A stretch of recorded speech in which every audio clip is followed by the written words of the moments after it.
మేడిగడ్డ లేక మేడిపండ అని నిన్న అసెంబ్లీ సాక్షిగా సీఎం రేవంత్ రెడ్డి అన్నారు. వారు అని ఒకరోజు అయ్యిందో లేదో మేడిగడ్డపై విజిలెన్స్ రిపోర్ట్ రానే వచ్చేసింది. తెలంగాణ రాష్ట్రంలో తాజా టాపిక్గా మారిన మేడిగడ్డ ప్రాజెక్ట్ దర్యాప్తు గురించి విజిలెన్స్ అండ్ ఎన్ఫోర్స్మెంట్ కీలక రిపోర్ట్ను సిద్ధం చేశారు.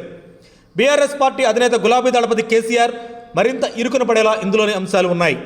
మేడిగడ్డ బ్యారేజీ నిర్మాణం మొదలుపెట్టిన దగ్గర నుంచి నిర్వహణ వరకు అంతా లోపాలమయంగా ఉంది అని తాజా రిపోర్టులో అధికారులు స్పష్టం చేశారు. కాంట్రాక్ట్ సంస్థతో పాటు నీటిపారుదల శాఖ ఒప్పందాల్లోని అనేక అంశాలని తుంగలో తొక్కింది అని ఈ నివేదిక పేర్కొంది. ఆచితూచి లోతుగా మేడిగడ్డ బ్యారేజ్ దర్యాప్తు నిర్వహించిన విజిలెన్స్ అండ్ ఎన్ఫోర్స్మెంట్ అధికారులు ఇచ్చిన రిపోర్టులో పేర్కొన్న కీలక అంశాలను ఒకసారి పరిశీలిస్తే మేడిగడ్డ బ్యారేజ్లోని 7వ బ్లాక్ నిర్మాణం ప్లాన్ ప్రకారం లేదు అని తెలుస్తోంది. డ్రాయింగ్ ప్రకారం రాఫ్ట్ సీకెంట్ ఫైల్స్ నిర్మాణం లేదు అని, ఇదే నష్టానికి ప్రధాన కారణమని, 16 నుంచి 21 వరకు పిల్లర్స్ పగుళ్ళు, రాఫ్ట్ వైఫల్యాలకు సపోర్టింగ్ మెటీరియల్ పూర్తిగా కోల్పోవటం ప్రధాన కారణమని, దీన్ని నిర్మించిన ఎల్ఎన్టీ సంస్థ కూడా ఒక కారణమని అధికారుల రిపోర్టులో పేర్కొన్నారు.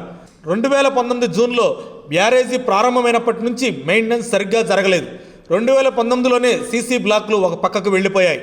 ప్లింత్ స్లాబ్ పారామెట్రిక్ జాయింట్ను గుర్తించిన పట్టించుకోకపోవడంతో సమస్య మరింత తీవ్రమైంది. దీనికి కారణం నిర్మాణ సంస్థ ఎల్ఎన్టీ మరియు నీటిపారుదల శాఖలే. దెబ్బతిన్న పనులు సకాలంలో బాగు చేయాలని పలుమార్లు నీటిపారుదల శాఖ అధికారులు లేఖలు రాసినా పట్టించుకోలేదు.